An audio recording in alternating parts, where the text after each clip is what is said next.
Welcome to the world where we teach you real English in a fun and exciting way. Today we're going to talk about self-introduction. When you meet someone for the first time and maybe they say, "Tell me about yourself." How do you start? What do you say? You will probably feel a little nervous. Now, this topic might seem very basic, but actually learning to introduce yourself properly is incredibly important. You may need to introduce yourself in your English class, in a job interview, or at a new job. You even need to introduce yourself at a big event or a convention in front of loads of people. It could make anyone feel very nervous and anxious when you have to introduce yourself to large groups of people, and especially if English is not your first language. You might need to introduce yourself without any notice, so you need to be prepared. But do not despair. With a little preparation and with the tips we're going to give you in this video, you can succeed.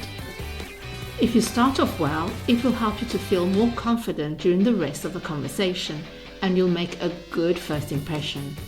You must prepare your self-introduction properly. We will help you during this video to have a self-introduction that is ready to use and to learn off by heart. We encourage you to share your introductions in the comment sections down below and subscribe to our channel so you don't miss out on any of our videos. So let's start with the basics of a self-introduction. The very first thing that you'll need to say when introducing yourself is a greeting. Now, you can have a formal greeting or informal greeting. It depends where you are, what situation you are in. Now let's start with formal greetings. Obviously, hello is the first choice. Hello can be both formal and informal, and yes, it's fine to use it in a formal situation. You also have good morning, good afternoon, and good evening. Make sure you pay particular attention to what time of the day it is. Needless to say, you don't say good morning when it's afternoon and vice versa. One thing to note is the use of good day. In British English, good day is considered a bit old-fashioned and very formal. It's not commonly used. Also note that good night is normally a send-off, an equivalent of goodbye. So you say it when you are leaving. If you're introducing yourself in the night time, you would say good evening and not good night. Now let's talk about informal greetings. There are lots of informal greetings like hey, what's up, hi, heya. There's even what's good, which is actually quite an American one. So make sure that you pick one that you feel really comfortable using. Next, of course, you should give your name. Now, there are many ways of introducing your name. The very basic one, of course, is I am Joanne or I'm Joanne. Or if you're introducing yourself in a situation where the majority of the audience cannot see you, for example, on telephone, you can say my name is, or my name's, or this is, or hi, this is Vanessa speaking, or this is Vanessa. Next, you should talk about your location, where you're from or where you're living. There are many variations of this.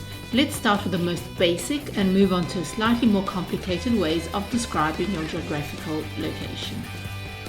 So firstly, we have I'm from, and then the place name. I'm from London. We also have I'm, and then the nationality adjective. I'm British. I'm English. If you are from somewhere that's quite far from the place where you're introducing yourself, you can say I come from, and then you can name the place. Come from implies a little bit more of a journey.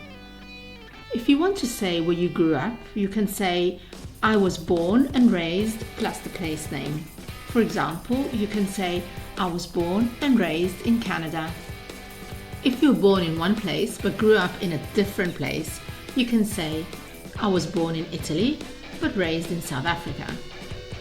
If you want to say that you are from one place, but you are now living in another place, there are actually various options. You can say, for example, I grew up in Melbourne, but now I live in Paris. Or, I'm originally from Rome, but now I'm based in Milan. If you want to say how long you have lived in a certain place, you can say, I've been living in London for 3 years, or I've spent the past few years in London.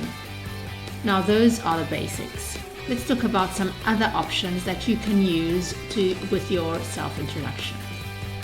A very important option you can add onto your self-introduction is your position and your company. For example, I work at Amazon in the marketing department. You can say I work at or I work for.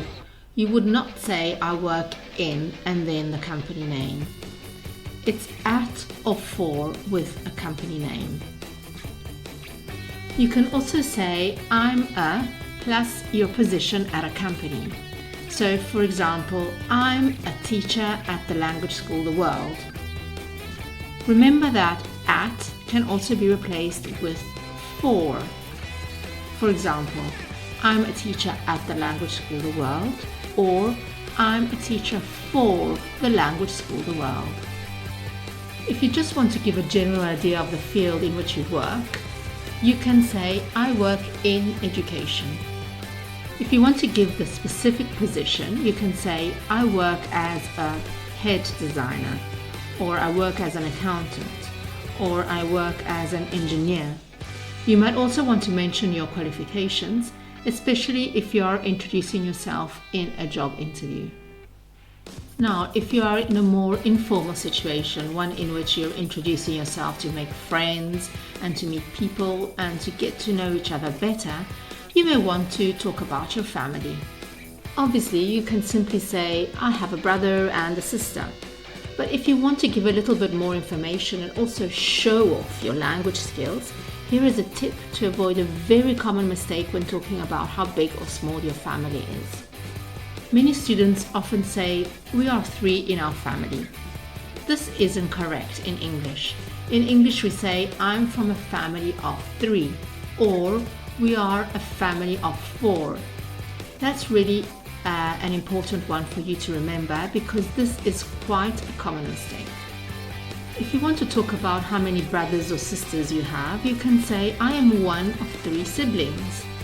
Siblings does not specify the gender, so you don't have to say 1 brother and 1 sister. And of course, if you have no brothers or sisters, you can say, I'm an only child. You might want to talk about hobbies. For example, I really enjoy tennis.